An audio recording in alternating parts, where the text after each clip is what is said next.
لو جاكي واحد شكله وحش بس عنده فلوس تاخديه؟ قال طبعا. قال وحش ولا بفلوس؟ قالت فلوس. قال طب وحش؟ قالت مو شرط أطالع فيه.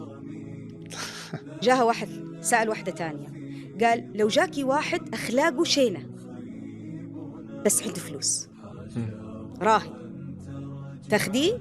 قالت طبعا. ايش أبغى بأخلاقه؟ خلي بأخلاقه، أنا عايش حياتي. شيء خطير والله العظيم سأل ما يقارب من 9 ل10 بنات من الحضور من المشهورات. والله نفسه الإعلامي اللي قاعد يسأل قال انتوا ايش بكم مع الفلوس؟ الرجال نفسه الولد صعق.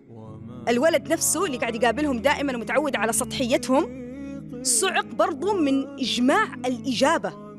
إيش ده؟ يعني أنا قاعد أقول لك واحد أخلاقه سيء تقولي لي أنا أبغى فلوس؟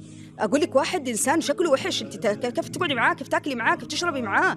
كيف تقابليه؟ كيف تسولفي معاه؟ كيف تقعدي معاه؟ كيف تلمسيه؟ كيف تمسكيه؟ كيف العشرة العلاقة في الفراش؟ إيش فيه؟